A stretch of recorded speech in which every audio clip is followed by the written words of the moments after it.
What really matters is beating Nebraska and validating that AP national ranking and staying in the playoff hunt, staying in the Big Ten hunt, trying to make something of this season. Ethan said a lot about that after the Notre Dame loss. So home stretch, crunch time. It's time for this team to really prove itself. So we start off with, we watched Nebraska against Northwestern, much as, when we had the previous off week a few weeks ago, Michigan was playing Wisconsin. So we all sat down to watch Michigan before USC played the Wolverines. So this was our chance to get a scouting report. So we'll get it over to Crash. But first, Ethan. And folks, like, Ethan's the Nebraska whisperer here. Like, he's our Nebraska insider, has some Nebraska connections. So we start with Ethan with your impressions of what you saw about Nebraska against Northwestern as the prelude to this week's game against USC. Yeah, so it was a lot of kind of typical Nebraska for how they've been this year. They let Caleb Komolafe run all over them. I think he had like 125 yards, even though he'd only had one other 100-yard rushing game in his career. So, not a guy who you expect to come out and have, 125 yards and 2 touchdowns, but he did because the Nebraska run defense isn't very good. But, they locked down Preston Stone, and Preston Stone isn't a very good quarterback.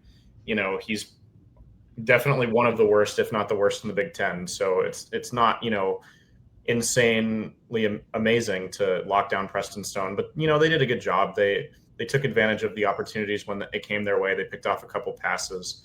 So, Nebraska's defense is ranked really highly in a lot of categories when it comes to pass defense, which I'm sure we'll talk about throughout the rest of the show and, how legitimate that is and all that stuff. And then, a couple of exciting special teams plays. They returned a kickoff for a touchdown. They had a punt return touchdown called back, I believe. And that's also very typical for Nebraska. Their special teams has been very strong. Their kicker has nearly the same numbers as Ryan Sayuri. He actually missed a field goal on Saturday, which kind of, made him have 2 misses on the season. He only had 1 miss going in and, hadn't missed an extra point. So it was very, very similar numbers to Ryan Sayuri, but now he has 2 misses. So Sayuri has a little bit on him there. But overall, typical of Nebraska. I think, them being able to pull out this game shows a little bit of the program's growth. Like in past years, they would not have pulled it out, and they would have lost by 1 point in some heartbreaking way. That was kind of the Scott Frost way at Nebraska. But it's still, Northwestern is not a better team than Nebraska on paper. That's a team that they should be beating by more than a touchdown. So still a long way to go for them also. But that's kind of my impressions in all 3 phases. So Matt, the big impression that I took away from this game was just, after seeing everything on it, was just really just how Nebraska looks like a solid team overall. I mean, they're 6-2, and I think you have to give them some credit for what they've done this year, especially considering Matt Rule's name is kind of now in that area to, he's in the talks for the Penn State job. So, that's kind of, if your coach is being talked about for a job that's, perceived to be up on a step up for you career-wise, you're probably doing a good job for the most part. So you got to give them credit for that. I mean, obviously, you look at just how they've been this year. They have that bad loss to Minnesota. They played Michigan pretty respectably. But with this game, what stood out to me was just the fact they were up 2 touchdowns, and then they let the Wildcats back in it, and then ultimately have to, have that final drive, which you got to give a lot of credit to Dylan Raiola, that he was able to, stay calm and put that together and really just, take a lot of time off the clock and ultimately get the Huskers down the field and into the end zone. But I think that just shows that Nebraska, I think, can be really good, but they also can, might be a little streaky and inconsistent at times. And I think that is something that USC will need to take advantage of this weekend.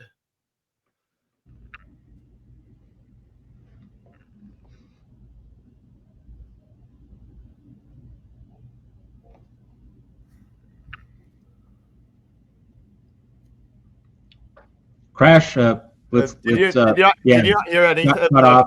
Yeah. Can you hear me now? I heard it on my end. Go ahead and resume.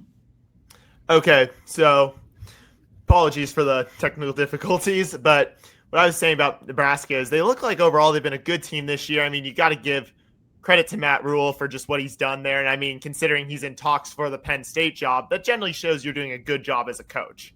But what stood out to me about this team is they've played pretty well. Yes, they have the bad loss to Minnesota. They've also played Michigan pretty close. Could have won that one. But what stood out to me about this Northwestern game was that they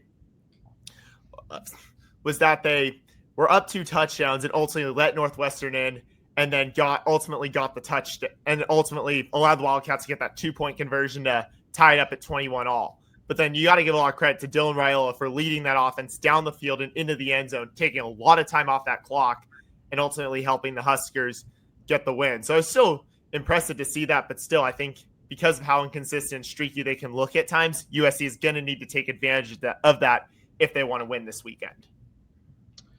A little perspective on this game. A year ago, there were a number of milestones or a number of significant plot points when Nebraska came to the Los Angeles Coliseum to play USC. One, that was Jaden Maiava's first start. So, he's seen Nebraska before. It's not going to be his first rodeo against the Huskers. That's one of a select few Big Ten teams that he's already seen. But the other one, and this is the one I'm particularly interested in, is that this was Nebraska's first game with Dana Holgorsen on the coaching staff. He came in midway through last season and, to fix up Dylan Raiola. And so he was there on the sideline in the Coliseum against USC. So, Holgorsen and Raiola have both gone up against Danton Lynn. So they're also familiar with that particular chess match. But I mentioned Holgorsen also for this reason, not just because he was coaching against USC last year. It's that, Holgorsen is, a quarterback developer. He had Geno Smith at West Virginia way back when. West Virginia scored 70, I think, on Dabo and Clemson in that Orange Bowl 13 years ago or so. And so, Holgorsen as a head coach at West Virginia wasn't great, but his offenses would go up against Lincoln Riley in Oklahoma, and they'd get into those, 55, 48, Big 12, old-fashioned shootouts. Dana Holgorsen was supposed to turn Dylan Raiola into a great quarterback. And here we are roughly a year later, after that first meeting last November of 2024 against USC, and I'm not seeing it. This was certainly not the return on investment that Nebraska fans would have hoped for with Dana Holgorsen being brought in as the big gun to tutor and develop Dylan Raiola. Nebraska, beating Northwestern at home barely on a day when, as Ethan outlined, Preston Stone, Northwestern's quarterback, did not play well, committed some crucial turnovers. If Nebraska's good, if Nebraska is Nebraska, that should be 35-10, 35-7. But it was instead a squeaker. If Nebraska's really rolling, if that program's really on the right track, you should absolutely hammer Northwestern when the Northwestern quarterback isn't playing well. Now, the problem for Nebraska in previous seasons was it would allow opposing quarterbacks to play well. But this time it didn't happen, and yet it was still a squeaker. So, that's my entry point with this game against USC, that if Nebraska is barely better than Northwestern at home with Northwestern's quarterback playing poorly, Jaden Maiava just has to play a B-level game. Doesn't have to be a hero. Doesn't have to be 2022 Caleb Williams. Just don't F up. Right? Don't commit the big mistake. Just get the ball where it's supposed to go, distribute the pigskin, to receivers when they're open, check it down if the pass rush is coming, if the black shirts are getting after you. Just play a solid, workmanlike game manager type of game. And if Nebraska couldn't really distance itself from a bad Preston Stone, Jaden Maiava just playing a solid blue-collar lunch pail game. Nothing's flashy, nothing spectacular, but just cutting out the mistakes, cutting out the weird stuff, which, doesn't usually happen, but usually he's good for 1 or 2 really bad mistakes per game. Just eliminate those 2 mistakes, USC should be fine. but that word should is doing a lot of work. Always happen, especially on the road for Lincoln Riley and USC. So let's go into more plot points on this game, Ethan. We're going to look at some of your Trojans Wire articles in a bit. We'll get to that in a little bit, where we're going to kind of let people gather around this YouTube campfire here at the Voice of College Football for a little bit longer. Then we'll break out the s'mores and the graham crackers and the marshmallows. But just in terms of like your main plot points, the main matchups, the main storylines that you have assembled for this game, or Ethan, and then we'll go over to Crash. Yeah, so it's definitely Dylan Raiola versus the USC defensive line, because Dylan Raiola is very bad under pressure, and specifically when he has multiple players putting pressure on him at the same time. There's been plenty of times like throughout the year where I've seen like one guy get in the backfield and Raiola like is able to evade him or, break the sack or whatever. But if the pocket is collapsing on him, he turtles up every time. He is not good at getting rid of the ball quickly enough to avoid the sack. He's not good at getting out of the pocket when there's, I think it must be a mental thing. Like when there's multiple players that he has to figure out how to evade, he just can't do it. So I think, the defensive line needs to get home on Raiola and make him really uncomfortable. And, once you do that, he's not very effective. And in the games that he's been the worst, like Minnesota, it's been because Minnesota sacked him 9 times. So and the Nebraska offensive line is not very good either. Like it's not just a Raiola thing. It's also because the offensive line is not good in pass protection at all. But that's like the main thing for USC's defense, I think, is really getting home on him and really selling out. And I think, it's USC scheme-wise is going to be tempted to do what they've been doing all year, which is kind of play this really soft pass coverage, because Raiola does have a big arm. He's still very talented and can uncork like long passing touchdowns every once in a while. And so, they're going to be tempted to do the same thing they did against CJ Carr, which is play this like really soft pass coverage and, take away the long pass and just kind of eliminate that part of Raiola's game. But how CJ Carr played last week is how Dylan Raiola plays every week. Like he makes one or two really crucial, really dumb mistakes because his field vision is not great. And he also just can't stand up against the defensive line. So that's a really key matchup. The defensive line needs to get home. And, whether that means blitzing a lot of guys, stacking the tackle box, playing press coverage, whatever it means, USC needs to really get home on Dylan Raiola. And that'll be kind of the key to stopping that aspect of the Nebraska offense. And then, it's USC against the run as well.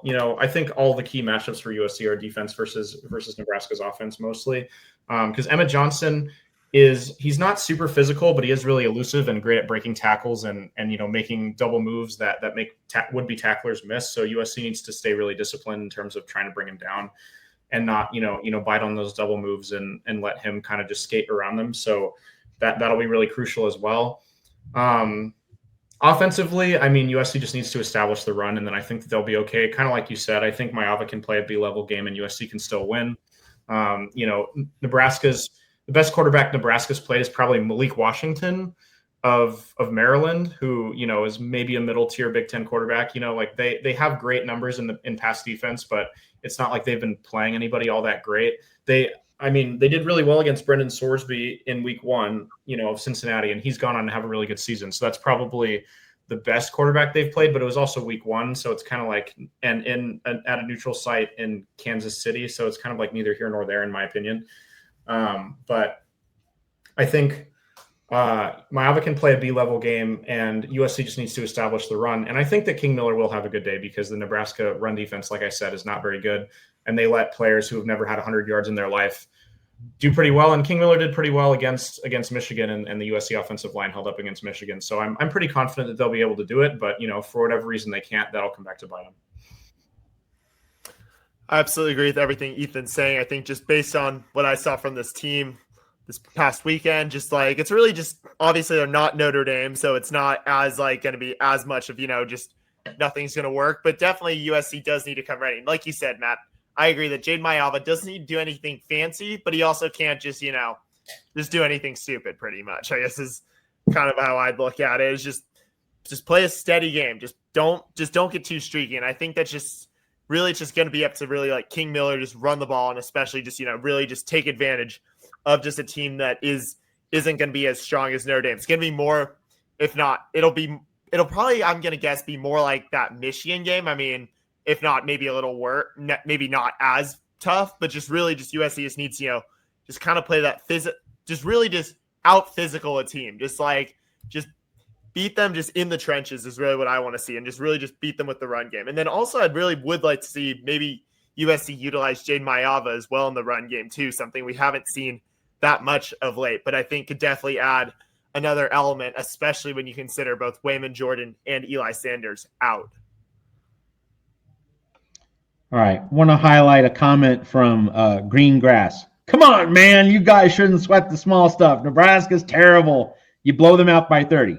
Hey, Green Grass, have you noticed USC under Lincoln Riley, how that kind of thing never really happens? It's 3.5 years in. When does USC go click-clack and go into a place like Nebraska and win by 30? May I remind you, Greengrass, and everyone else watching here at the Voice of College Football, USC beat Purdue by 13, and Purdue's bad. Purdue got shut out by Northwestern, okay? And Northwestern lost to Nebraska. USC beat Purdue by only 13. USC beat Michigan State, and Michigan State is dog S-H-I-T. USC beat Michigan State by only 14 and allowed 31 to the Spartans. They suck. So, USC going into Lincoln and winning by 30, that was what Pete Carroll did. And we could also say that 2016 USC team, once Sam Darnold came aboard and that machine got rolling, yeah, that team could go into an enemy lair, lay a smackdown. Like Washington made the college football playoff, the 4-team playoff in 2016. That USC team with Sam Darnold went up to Seattle and just mopped up Washington, just wiped the Huskies off the field. That was a dominant game, if you remember that one 9 years ago. That does not happen under Lincoln Riley. Now, do we all want it to happen? Of course, but it does not happen. Just that's a fact, Jack. That's the history of Lincoln Riley on the road at USC. So just want to kind of put that perspective in there as we move along with our conversation. And speaking of moving along with our conversation, so Ethan is writing for Trojans Wire. So happy to have him aboard. And he wrote some football scouting reports. Hope you got a taste of these, but if not, you can read up right now, and Ethan's going to walk you through.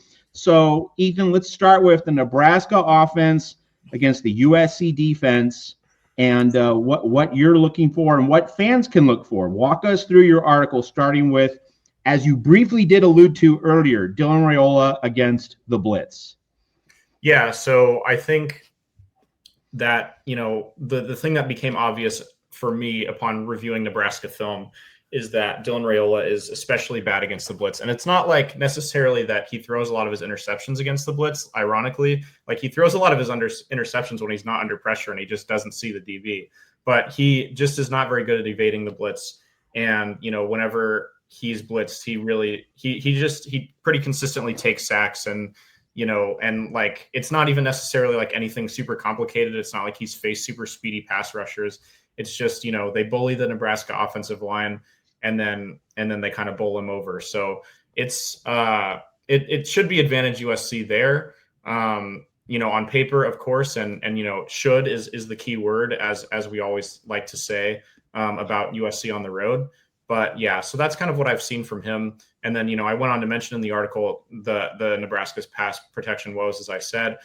He still has talent. Like he'll probably make a couple of plays in this game that'll impress you and kind of make your jaw drop a little bit and be like, all right, like I see why he was a 5-star, why he was so highly recruited.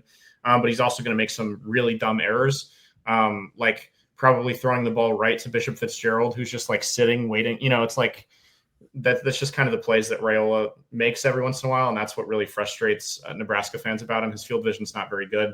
And Dana Holgorsen, he's an improvement over, Nebraska's last offensive staff, but he still makes some pretty questionable play calls. Like Raiola is really good at throwing the ball on the run and like moving outside of the pocket. Not necessarily when he has to improvise per se, but just on design throws where he has to move outside of the pocket and hit a receiver crossing downfield. Like those are some of his best plays on tape. But Nebraska doesn't run them all that often. The Trojans Wire ad always jumps up and scares me at the worst possible moment. But they don't run a lot of that. They make him pass in the pocket, even though, Nebraska's offensive line is bad and he cracks under pressure. So it's kind of puzzling. And then, Holgerson also every once in a while will call one of those tight end screens behind the line of scrimmage on 4th down that just make you go, what the heck? But yeah, so, and then I think I went on and talk a bit about Emmett Johnson, who I brought up earlier. He's been really good for Nebraska this year. He's really elusive. And, he probably will have some decent runs against this defense. The key, of course, is just not letting him have a Jeremiah Love type performance. I think that stacking the tackle box is advantageous, and blitzing and all that is advantageous not just for stopping Raiola, but for stopping Emmett Johnson, because he's not very physical. Like, he's not going to break a lot of tackles. If you can get him in the backfield, that can really limit his effectiveness. So that's kind of that's kind of what I think about him there. And then, Nebraska has a lot of great athletes. I talked about, Nyzia Hunter and the other Dane Key, Ja'Cory Barney Jr. They're all really fast, all really athletic. They have some great athletes on special teams as well. But for some reason, again, I think it would be really wise for Nebraska to do a better job of getting the ball in their playmakers' hands pretty quickly, kind of like similar to how USC runs their offense.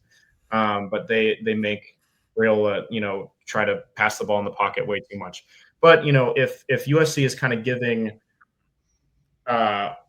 these receivers a lot of space, like 5 yards away from the line of scrimmage, like they tend to do with other teams, that could end up being really dangerous because they are really athletic and, can turn a 5-yard pass into a 60-yard touchdown. So that's something to be aware of there. Overall, I think, USC should be able to dominate Nebraska's offense on paper. This is a team where there's very clear advantages for USC just because of how weak the offensive line is and how, Raiola plays against pressure and how, the defensive line is the strength of USC's defense.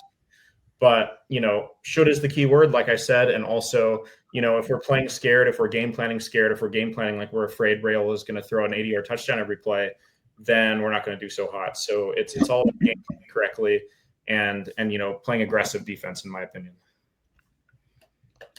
All right, so that's Ethan's scouting report for the USC defense against Dylan Raiola and the Nebraska offense. Crash, I mean, Ethan, as he always does, he laid out a large buffet table. Which food items do you want to pick from that platter and focus on in your own USC defense, Nebraska offense preview?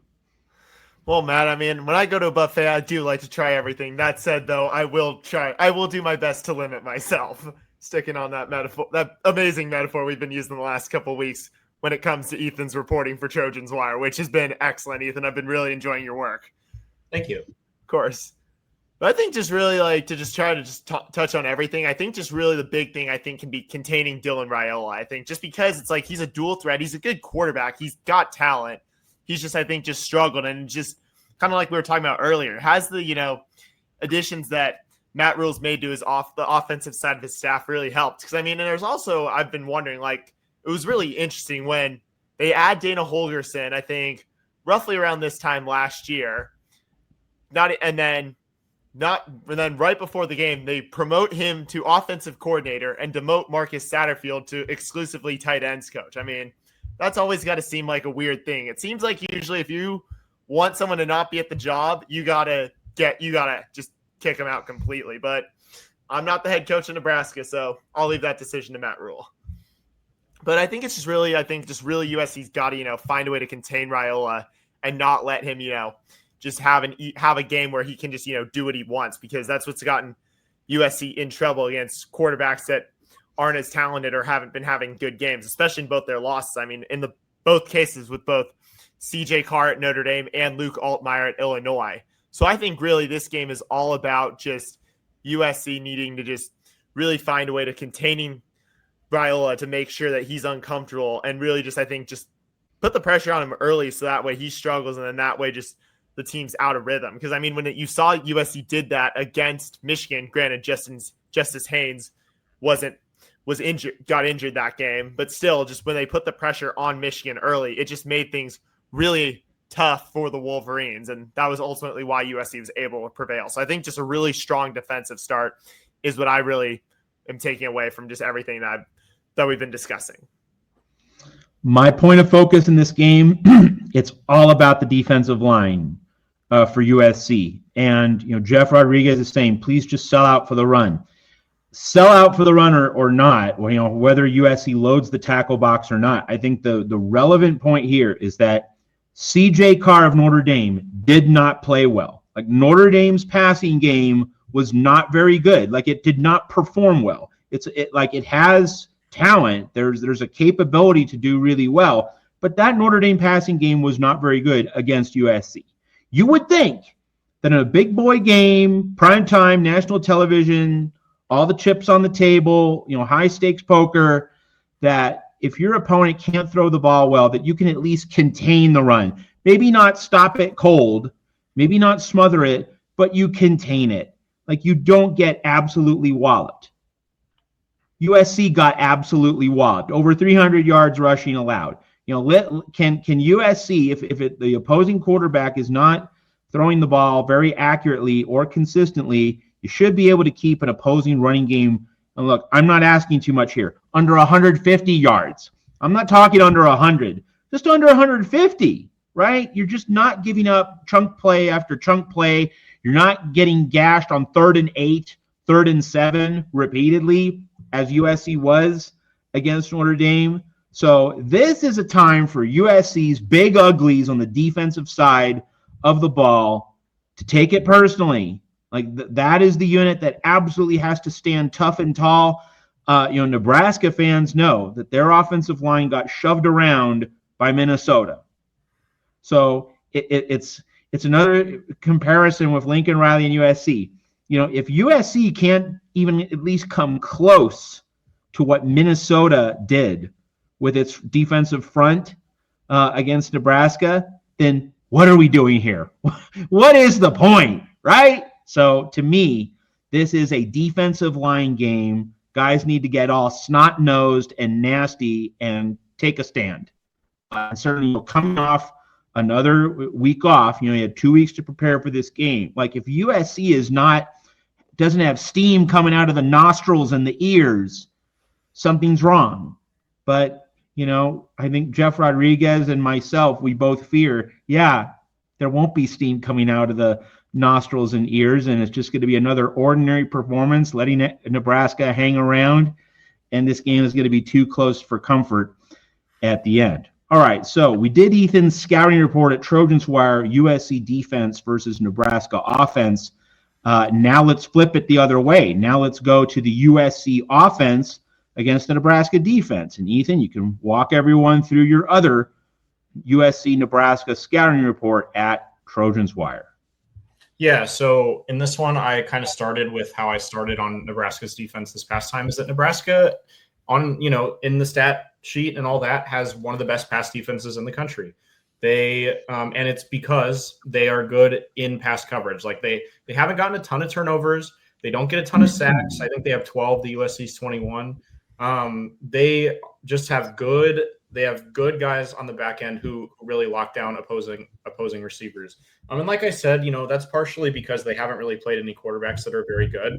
And they've had some troubling performances, like against Minnesota when they let the Minnesota QB complete 16 to 20 passes, even though he's not very good and hasn't performed great to that point. So, there's some kind of questions, I think, lingering in Lincoln about, is this pass defense for real, or, have they kind of stuffed the stat sheet because they played against some FCS or, really low level teams at the beginning of the year. And then, they've played against bad Big Ten quarterbacks to this point.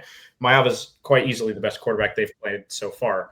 So I think, that'll be something interesting to monitor, but you have to give them credit where credit is due. Their secondary has really locked down their receivers.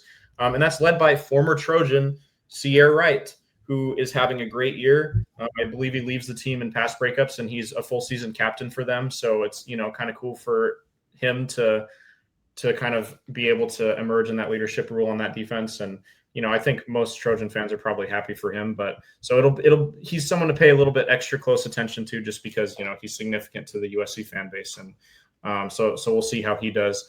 Sierra Wright, of playing LeBron James's son in Space Jam 2 fame. Of course, he's the actor and football player. So kind of an interesting story there for him. And then, apart from that, they, like I said, they haven't faced anyone like Jaden Maiava. Their run defense is not good at all.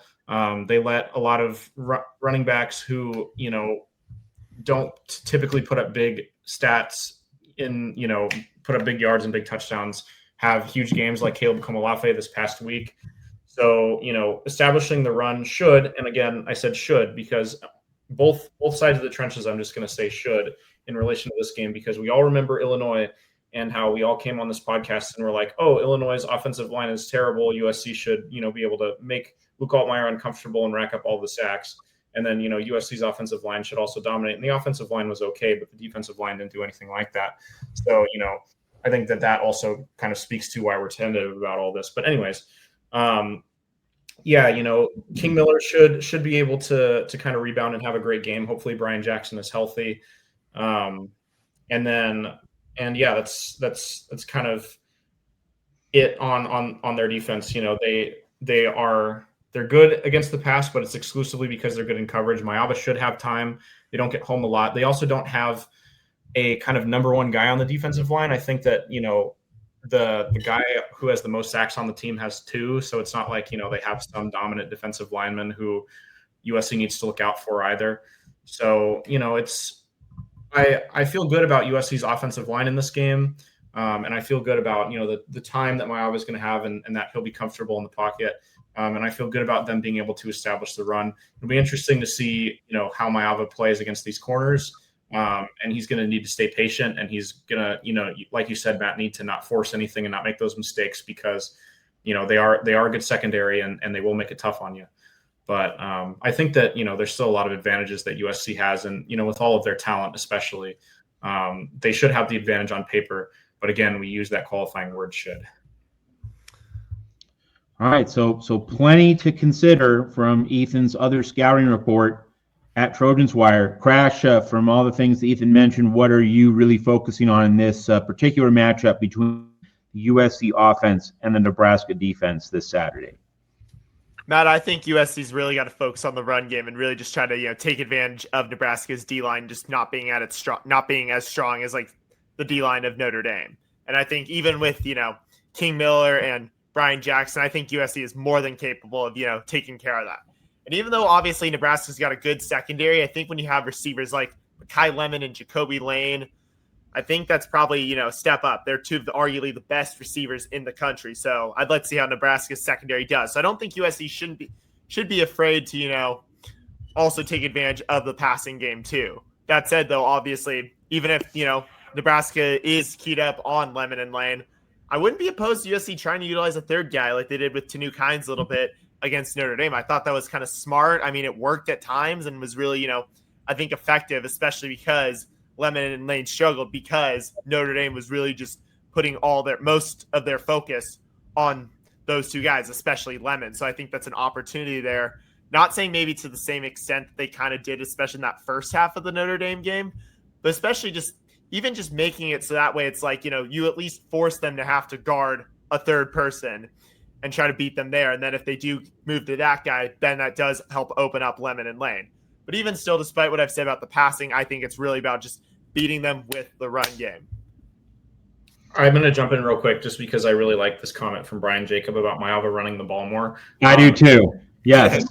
Is also not particularly good at defending running quarterbacks. Bryce Underwood really tore him up, and that was one of the reasons why Michigan won. And running the ball, not throwing the ball. I think he had like 60 passing yards, but he was able to effectively run and had a couple of decent runs, including a long touchdown run. So this seems like a great opportunity to work that element back into the offense because you have a defense that doesn't really defend it very well. Yeah, my point of focus, I love that Jaden Mayava should be used more as a runner. Like Lincoln Riley's coached Baker Mayfield and especially Kyler Murray, Jalen Hurts, Caleb Williams. Like you thrive, Lincoln, offensively with dual threat guys. And the dual threat is part of what makes the other components of the offense open up. So like we should definitely see that, just because like you want to take advantage of a bigger, fuller skill set than what Miller Moss had. And we all agree, Miller Moss just not being able to be a runner, a dual threat guy, limited the USC playbook, limited the parameters of what the Trojans were able to do on offense last season. So you have to be using Mayava as a run threat more, and you have to get defensive lines and linebackers on their heels for that very reason. You want to crash down, you want to rush the passer. Well, no, we're going to do a bootleg. We're going to do a keeper to the boundary or outside the tackles. That's exactly what can slow down a pass rush and make a defense second guess itself.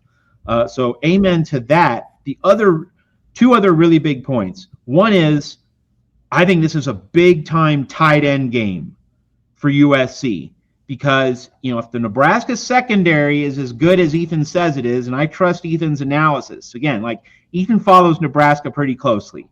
Like he watches Nebraska a little more closely than other non-USC college football programs. So if the Nebraska corners really are as good as advertised, and they're going to occupy Lane and Lemon, and if Nebraska's front seven is going to load the box and crash down against the run, then play action, tight end slipping out into the flat, or just along the seam, leaking along the seam, near the hash mark. Like those kinds of plays should be repeatedly available early in the game. And if like USC can establish the tight end in this offense, then Nebraska is caught scrambling, because then Nebraska is going to think, oh, we need to account for the tight end. That's when Lemon and Lane can get open down the field, and that's when the running game can be more effective. So I see the tight ends being a really important Swiss Army knife type weapon for USC, along with Mayava and the running game. But here's the third and final point, and this is my crown jewel point for this week. It's a second game after an off week. So USC gets these 2 off weeks, and in the middle third of the season, like there were times in previous seasons when USC would get an off week either super early, like last year before the Michigan game in the middle of September, or super late, like in the middle of November before the final rivalry games. You don't want off weeks really early or really late, because you're playing a lot of football in the middle. You need your off weeks in the middle third of the season, and this year's schedule lined up favorably for USC for that very reason. These off weeks are coming in the middle chunk of the season, so like USC should be really fresh for this 5-game home stretch in November. And because USC is really fresh, and because you're getting a second 2-week break in the middle of your season, like this means, okay, all the restraints, all the seat belts should come off. Like now we let it ride. Now we let it rip. Like there is no reason, there's no good logical reason to be constrained with the playbook. It all opens up now. You want to carry a third of your playbook into the off season? That's not going to do you any good. So this game and then the Oregon game, right? Those are the 2 games in particular. You could also say UCLA, but like Oregon comes before UCLA. This game and the Oregon game, full playbook, Lincoln. Don't leave anything on the cutting room floor. Like this is where we need to see the runs with Jaden Mayava. This is where we need to see more RPOs, and we need to see just everything come flying out. And that doesn't mean you're flinging it downfield and you're being reckless and irresponsible. It just means that we've all gone to the dentist, and the dentist will poke and prod with all the instruments up here and over here, and sometimes it might get a little gritty and aggressive and uncomfortable, but sometimes it's just kind of that light tapping. USC needs to be doing all that light tapping here, short left flat, A gap, down the right side. Like make Nebraska account for everything, every possibility. You show this, then you hit them with that. You zig left, then you can zag right. Every play in the playbook needs to be available and ready to be dialed up in this game. Like, there's no point in holding anything back. In a September game, we've talked about this. Don't show Illinois or Michigan or Notre Dame too many of your cards against Purdue and Michigan State. You can handle those games. Save them for when it matters. Well, right now is when it matters, right? It's November. It's a road night game, national television, in prime time. Just there can't be any more limits. And if there are limits, what does that say about Lincoln Riley's coaching of this team? Like, if Lincoln Riley is holding things back in November in a big game that means a lot to the program, that obviously that's telling everyone, I don't fully trust you with the full playbook, that there are some things that we're not ready to do. If you're not ready to do big things in November, again, what's the point? What are we doing here? What's going on?